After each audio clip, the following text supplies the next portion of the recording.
My name is Andrew Eriks. I lived, once, in a city called New York. My mother is Terry Eriks. She's in the phone book. If you know the city, and you read this, find her. Don't show her this, but tell her I love her and that I'm trying to come home. Please. It all started when I decided, around the time that I turned 25, that it was time for me to give up taking my backpack in to work. It would make me look more mature, I thought, if I weren't lugging around a book bag everywhere like a high school student.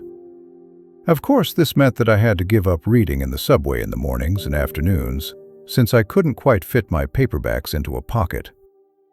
A briefcase would have been out of line, since I was working in a factory, and messenger bags always seemed a little, I don't know, fruity to me.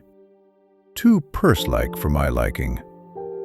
I had an MP3 player, which helped pass the time for a while, but when it broke, it would shut down at the end of every song if I didn't skip to the next track manually. I gave that up too. So every morning, I'd sit in the metro for a half hour that dragged on endlessly, with nothing at all to do but watch my fellow passengers. I was slightly shy, so I didn't like to be caught at it, so I'd surreptitiously watch people. Interestingly enough, I quickly discovered that I wasn't the only person in the world who was uncomfortable in public. People covered it up in various ways, but I learned to see through them. I divided them up into categories in my head. There were the fidgeters, who couldn't get comfortable, constantly moving their hands, shifting their weight, moving their legs closer to the bench, then further. They were the most noticeably nervous types. After them were the fake sleepers, who'd take their seat and practically close their eyes in the same second. Most of them weren't really sleeping, though. The real sleepers shifted more, came awake suddenly at stops or after loud noises. The fakes just zoned from the second they sat until the moment the train pulled into their stop. Then there were the MP3 player addicts, the occasional laptop people, the people who traveled in groups and talked too loudly. The cell phone junkies were either very popular or just completely unable to shut up for more than 2 minutes at a time. Just as people watching was threatening to get unbearably boring, I found my first incongruity. A middle-aged looking man, brown-haired, average size and weight, and dressed casually. Oddly enough, he seemed almost too normal. He had no remarkable features, no mannerisms, as if he were designed to fade into a crowd. It was that which led me to notice him. I was intentionally trying to see how people acted on the subway, and he didn't act at all. Didn't even react either. It was like seeing someone sitting in front of the television, watching a documentary about fish. They aren't excited, aren't engaged, but they aren't looking away either. Present, but not accounted for. He was on the subway in the afternoons.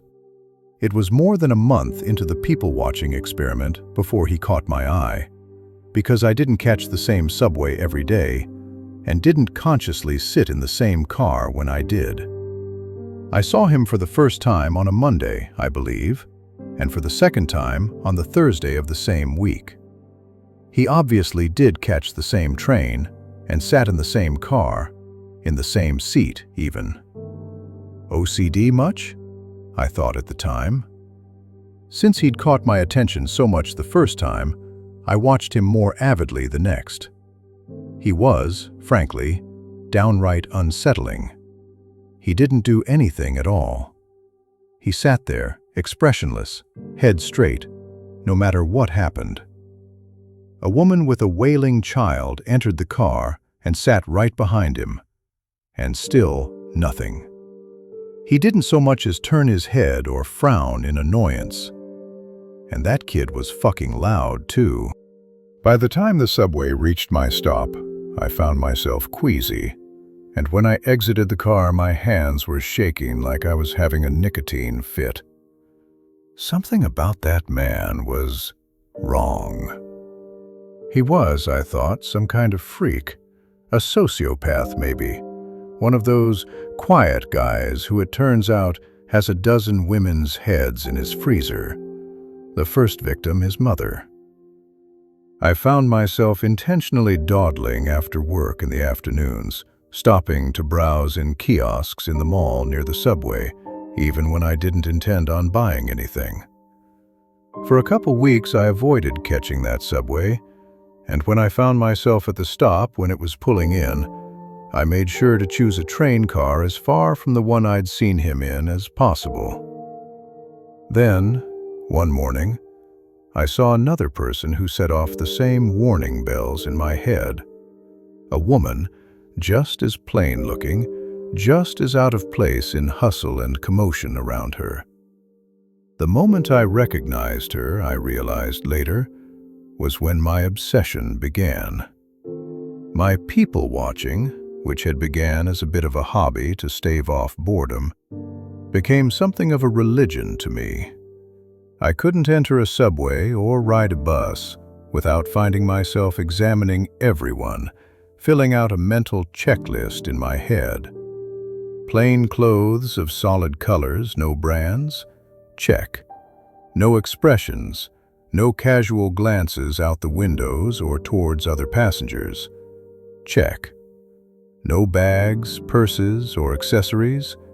Check. Check, check, check. We've got another. I started calling them the strangers. I didn't see them every day, even after I started taking the metro more than I needed to. Even when I found myself riding buses out of my way in the evenings.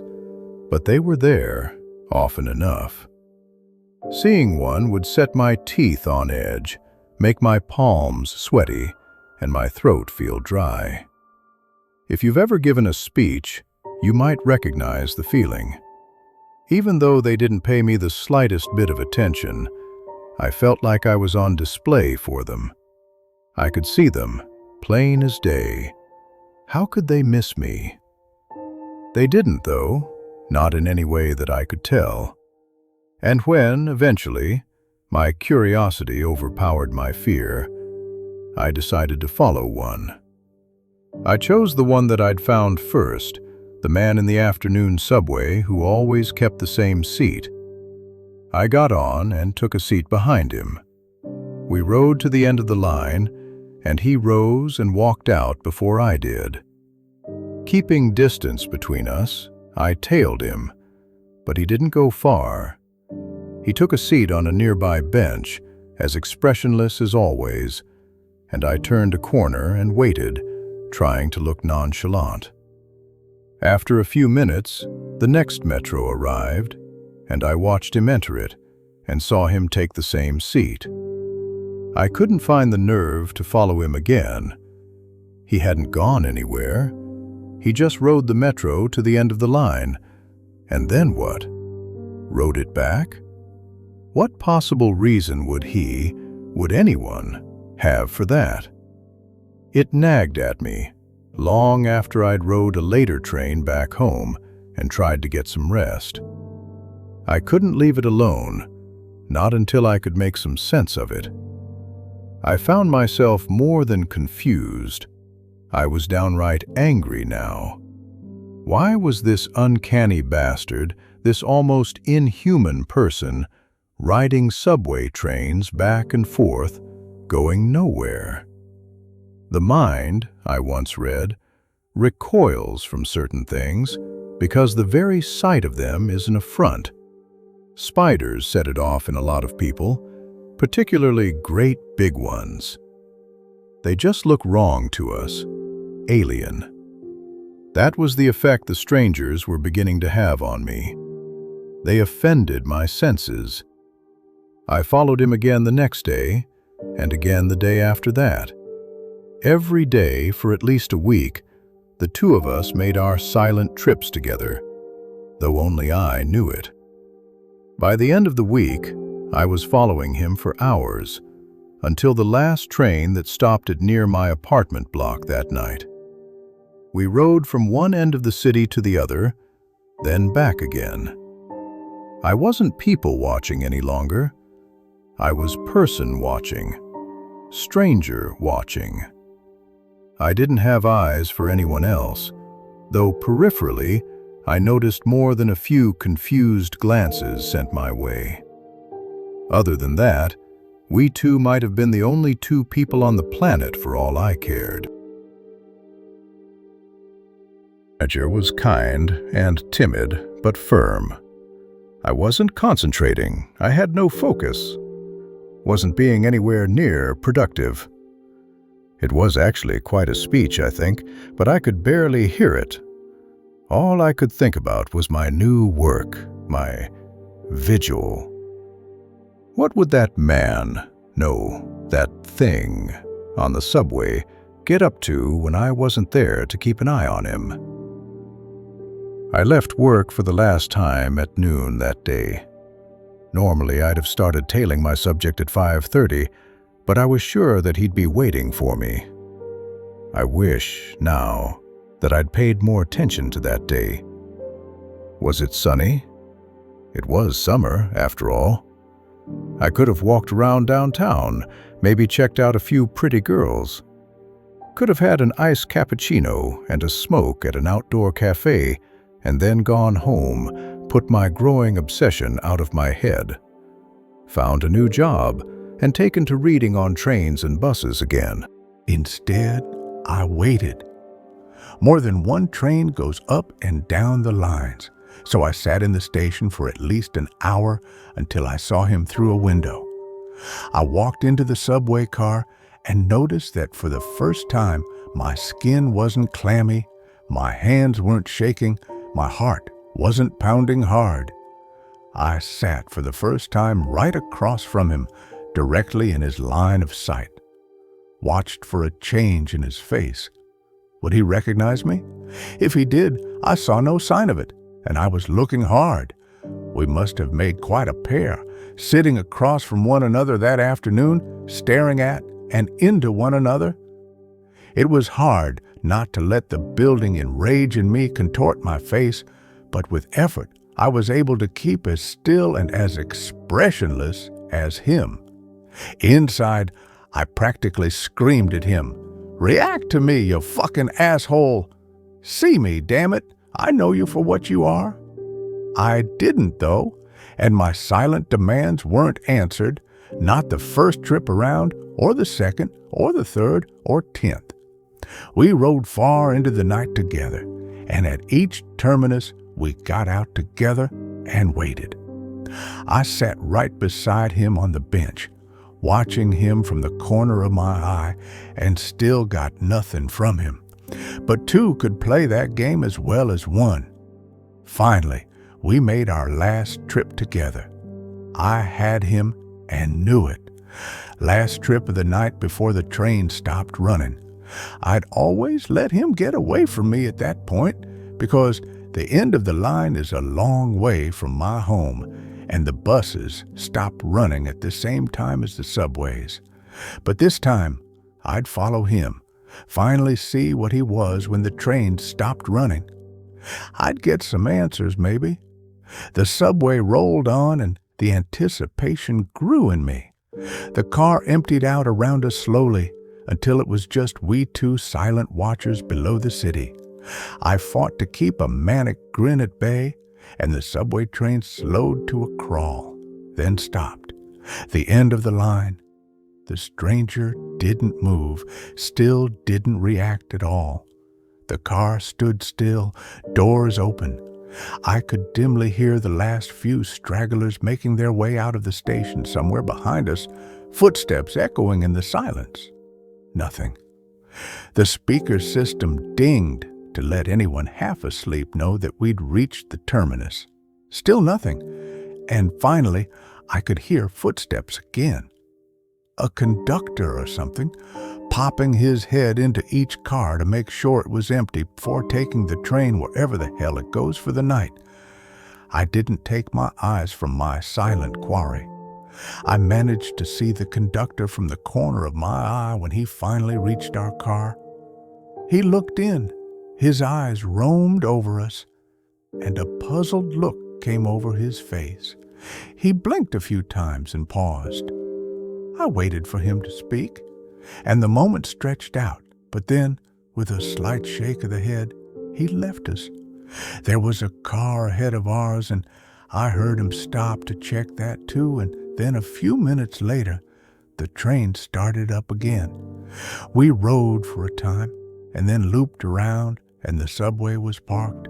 I could see into and the windows of more trains on either side of us, and through their opposing windows into even more. And then he smiled at me. It was just a small curl of the lip that would have gone unnoticed if I hadn't spent the last several hours studying his face. "So," he said in a rough baritone, "here we are?" I tried to respond but couldn't right away. My throat had clamped shut. Terror filled me. It felt like the whole underground cavern we were in had just collapsed onto me.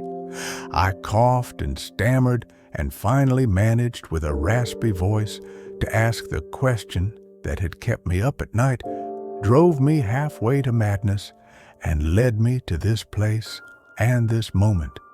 "What are you?" He ignored me. He stood, and the train doors opened. Then, shockingly, he turned to face me. "Coming." He didn't wait for an answer, but walked out onto the platform. I scrambled to follow. "Come on, damn it," I shouted. "Talk to me. Who are you? What? Why do you ride the metro all fucking day?" He didn't look back or slow his step. I couldn't see his face, but it's safe to guess that he didn't react at all, no more than he had to anything else. I stalked after him, still shouting for a time, but eventually gave up. 5 words was all I was going to get out of him, I guessed. We walked along the platform until we came to a junction, then turned. Now we were perpendicular to the trains around us. The path ahead was lit from above, but I couldn't see where it ended. Trains on either side of us went on forever, as far as I could tell. Far too many trains to service one city, I realized. It wouldn't have mattered by then, I figure, but I probably should have paid more attention to that at the time. I'm not sure how long we walked. I had a watch once, but it broke. I took out my cell phone at one point, but got no reception down there, and all it would show me was no signal. The stranger would stop every now and then and look at a subway car for a minute or two, but then pass on. It took me a while to figure out why, but eventually I saw that they weren't all the same. Long lines of them would be similar, and then we'd come to a different model. It'd be a little larger or smaller, or have a slightly different shape. The cockpits, or whatever you call the front part where the conductor sits, were superficially different as well. I didn't, and I don't know what exactly he was looking for, but eventually he must have found it, because we turned again, and the subway doors opened when my impromptu guide stopped in front of them. We entered and took our seats. "Are you willing to speak now?" I asked him. No answer. I sighed with frustration and seriously weighed the pros and cons of punching him right in the face for a time, when suddenly the lights in the car came on and I heard the engine starting up. "What the fuck?" He gave me a look that was almost sad. "You're not going to be able to go back." "What are you talking about?" "Go back where?" Nothing again. The stonewalling asshole. The train lurched into motion, pushing off in the opposite direction than the one we'd came from, I think. The endless parade of them had thrown off my sense of direction. It rolled for a few minutes and then began to slow as we approached the stop. His vacant gaze grew sharper, and for the first time, I got the sense that he was actually staring at me, rather than just looking in the direction I happened to be in. "Be still, be silent. don't catch their attention. The train stopped, the doors opened, they began to flood in. I don't know what I noticed first.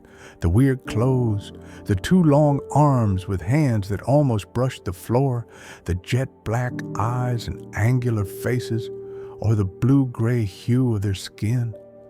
My eyes took in all those stimuli, but for a long second, my brain refused to process it, and when it finally did, I was barely able to bite down on the shriek that tried to tear its way from my throat.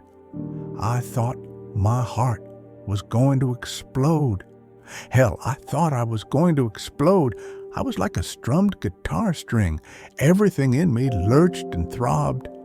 My sight grew dizzy, which I was thankful for, and I vomited. My mouth was clenched shut, and I forced myself to swallow it, barely managing it.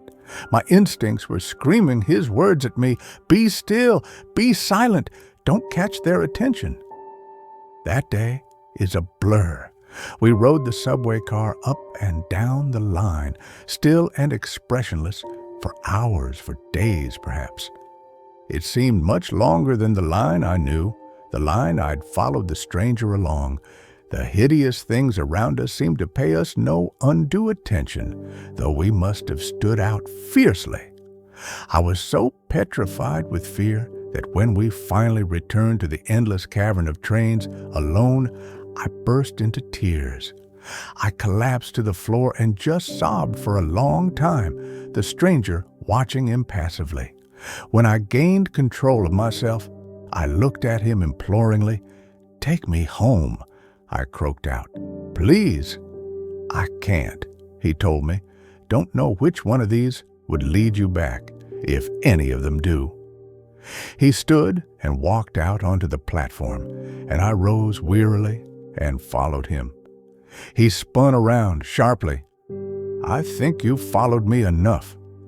The rage I'd felt for him before, that the panic had temporarily buried, rose up in me. "What?" I screamed, rushing forward. I grabbed him by the shoulders, and with a burst of insane strength I didn't even know was in me, slammed him up against the side of a metro car. "You fucking son of a bitch, what the fuck did you do to me?" I slammed him again and again. "Take me back." He bore it all passively, and soon the flare of anger in me guttered out, leaving me hollow. "Please," I begged, "please take me home." "That's not how it works," he said. "If we stay together, it's more likely that we'll be noticed. Go your own way, be still and be subtle, and they'll think that you're one of theirs." "How could you do this to me? Why?" Almost sad look. "I had to. You will too. You get stuck sometimes." He brushed my hands off his shoulders and turned to walk away. I fell to my knees, suddenly out of strength, and watched him leave. At the junction, he turned back to face me. "I'm sorry." And then he was gone. I stayed there on the cold tiles for a very long time. I curled up into a ball and wept for a while. After there weren't any tears left in me, I even managed to get some sleep. When I awoke, the subway train I'd come in was gone, off carrying more blue-gray abominations to wherever blue-gray abominations go.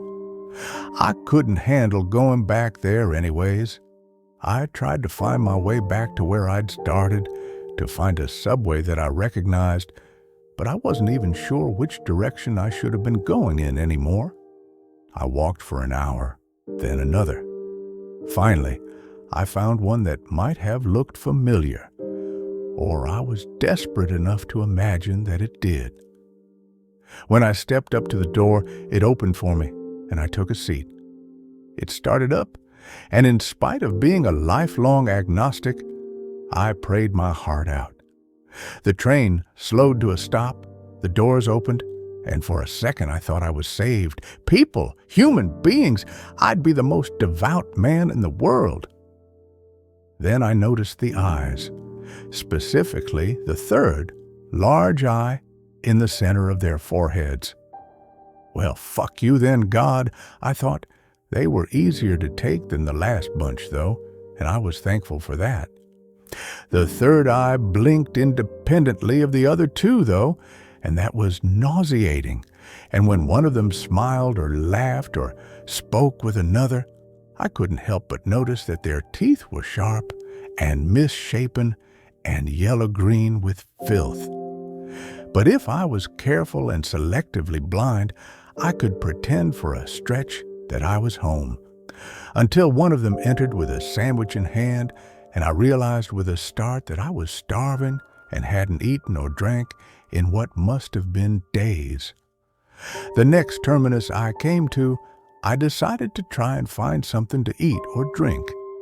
I don't know why I waited, but it seemed important to ride to the end of the line. I got there and could barely bring myself to leave. I'd never seen the stranger leave the underground. I'd never seen him eat or drink either. My stomach would not take no for an answer, though.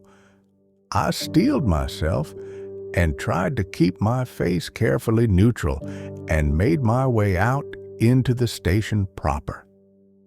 And then I got confused. I was looking for escalators or stairs or something like that, but all I saw was holes in the ground, the walls, and the ceiling. Gaping, irregularly sized holes like I was in the middle of a beehive.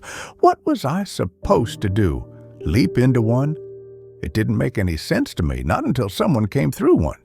He floated up through the floor and then floated by me.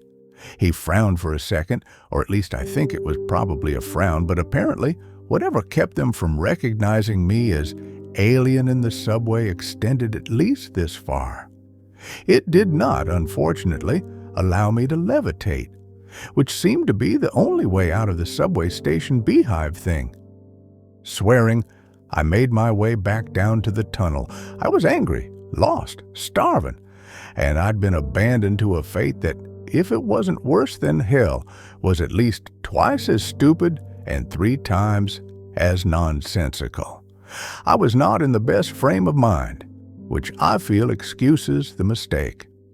Normally, I take corners with a wide berth because everyone knows that if you just dart around a corner sharply in a public place, chances are decent that you're going to walk right into someone. As I did. I slammed into someone, a woman, and fell to the ground. Without thinking, I reacted like any New Yorker would. Badly. Jesus, fuck, you stupid bitch. Watch where you're going. I realized my mistake even before she did. Her eyes grew quizzical and confused, and when she really noticed me, they bulged with horror. She leapt, floated quickly back from me and let out something scream-like. A little more yowly than I was used to, but I got the point. Further down the tunnel, I saw alien 3-eyed heads turning towards us. I thought suddenly about all those sharp, filthy teeth, and just like that I was running. The subway train wasn't there, but there was a walkway along the tunnel. For the repairman, I assume. That's who'd use it where I'm from anyways. I took it at full speed and just kept running until each breath felt like getting stabbed. I stopped panting and looked back. The tunnel had curved, so I couldn't see the light any longer, but nobody appeared to be following me. Going back, though, was not an option. In the dark for a long time. Eventually, I came to a small opening in the wall and stopped there for a rest. Hunger, despair, and a full-speed, terrified run at all left me absolutely drained. I probably would have wept again, which seemed to be all I was capable of lately, but it just seemed like too much work. I sat against the wall, legs splayed out, and imagined I was beating that bastard stranger to death with a hammer. It was a relieving image. A rat was shuffling around nearby in the dark. Every so often, I would kick out a foot to scare it away, but after a time, I didn't even bother with that. Rabies or any other disease it might be carrying would be a blessing compared to endless traveling through the subways of strange worlds, lost, destitute, and alone. When it crept near me again, I didn't shoo it off. Even when it reached and pressed against my leg, I couldn't bring myself to care. Not until a train passed by and the lights of its cars lit up the culvert I was in, and the thing that I had thought was a rat. It was rat-like, yes, but not as much as it was spider-like. If someone had bred the two of them together, the resulting abomination might have been almost as horrible as the thing nuzzling my leg. I shrieked, flung myself up from the floor, and booted it like a soccer player would right into the opposite wall. Its back made a sickening crunch, and I watched it twitch out its last before the final car passed and the darkness returned. And in the darkness, a terrible thought came to me. I wondered if it was edible. I didn't want to, and I gagged just imagining it. But I was hungry, and there was no guarantee that I'd be able to find food in this place, or ever again. Rat spider was my only option. I held off as long as I could, but in the end, survival trumped squeamishness. I had my lighter, but nothing to light on fire. I picked meat off its carcass and cooked it a little by holding it over the flame, but it didn't help much. Nothing could have. Its meat was foul, more foul than anything you can imagine. I've been that desperate for food since, and eaten many other questionable things, but nothing has ever been as bad as the rat spider was. In retrospect, that is when I became a stranger. Before, I'd struggled to reach that expressionless state the other had maintained. What I'd taken for calm was numbness. A sharp rock thrown in a river will, over time, have its edges rounded off by the water beating over it, and what I'd gone through had done the same, tearing up and eating a monster in the dark below an alien world, the last of my edges smoothed. By the time I left the darkness and came back into the tunnel, I was as expressionless and empty as the one who'd led me here had ever been. That was not the worst of it, though. The worst came later, the first time I got stuck.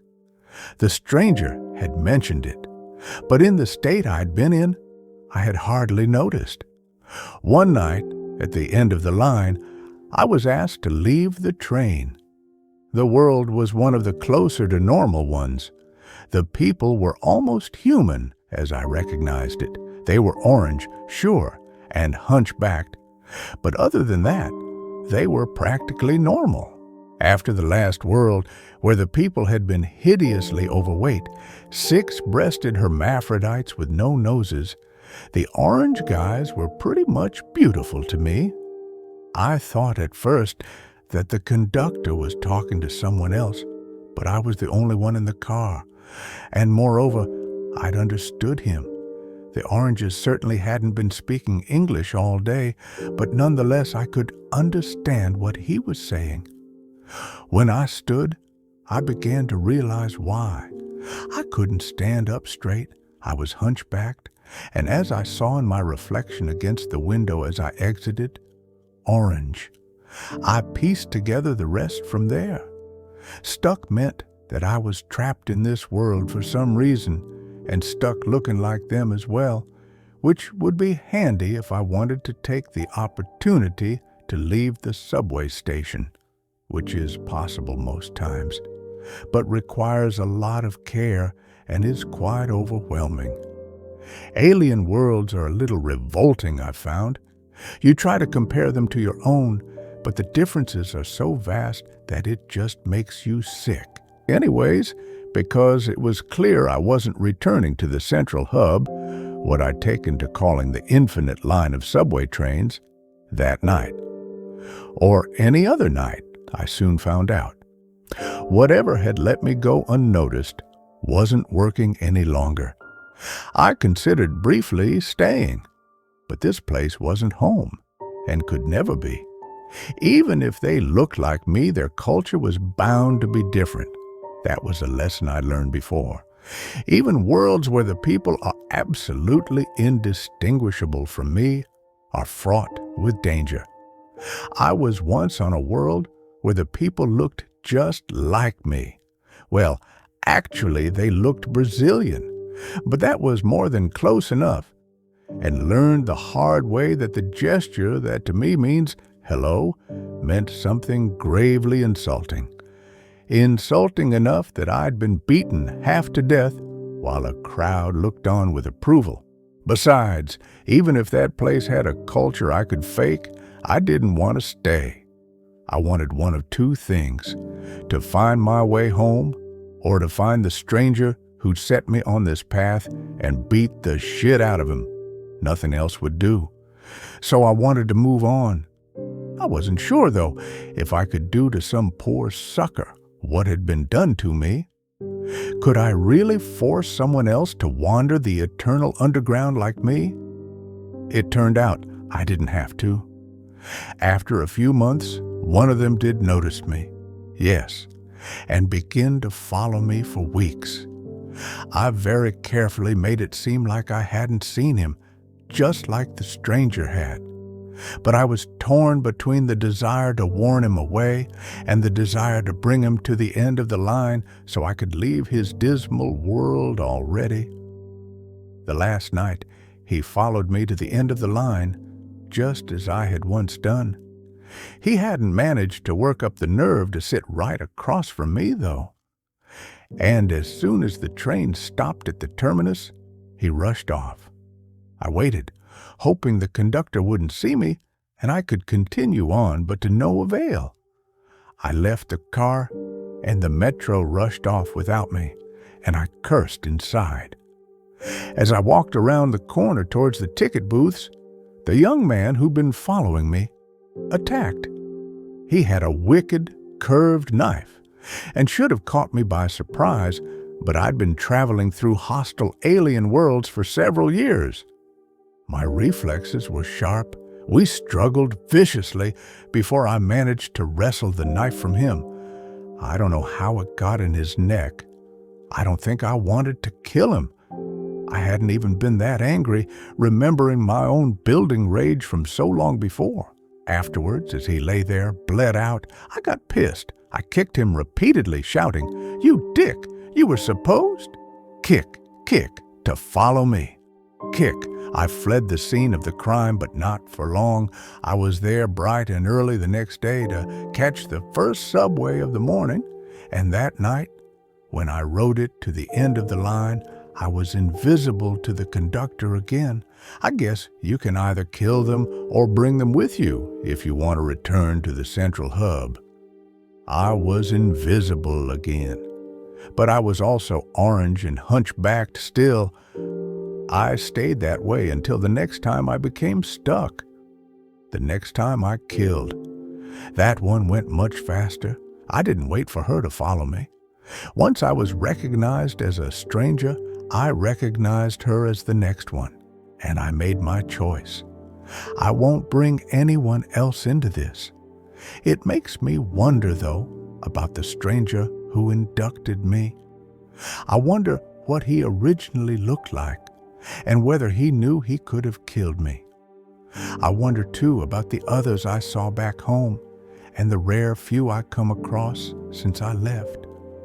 Do they kill them or take them? And whichever one they choose, do they consider it a mercy? I can't bring myself to talk to them to ask. We're damned either way, and the damned should suffer in solitude. I've killed 15 of them now, and I've gotten very good at it. But I've made a decision. I'm done killing. Innocents, at least. Before I returned to the central hub, I filled a backpack with as much paper as I could cram into it, and I wrote this story. Over and over again, to be left in as many subway trains as I can. A couple thousand messages and bottles cast into a sea of steel rails. This is a request and a warning. My request above was that you find my mother and tell her a lie. It's a white lie, don't worry. Tell my mother that I love her and that I am trying to come home. It may give her some hope or a small measure of peace. I wish it were true too. But here's the thing. I've been thinking of myself as like Odysseus, lost and adrift, looking to return to familiar shores. But I am not lost at sea. I am lost in endless tunnels. The labyrinth. The difference is important because labyrinths are designed, built. Somebody or something made this impossible place, and they must be held accountable for what they've done to me.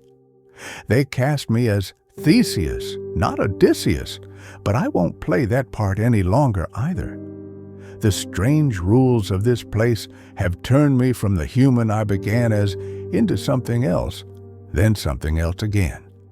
They have made me a monster, and so I will be the minotaur of this labyrinth. And if I can, I will tear it down around me and destroy those that built it. My warning is that you should be very wary in public places of silent, expressionless men and women. Keep your distance. They may kill you or they may do worse. If you see them, run far and fast. And even more importantly, I warn you, I beg you, don't ride the train to the end of the line.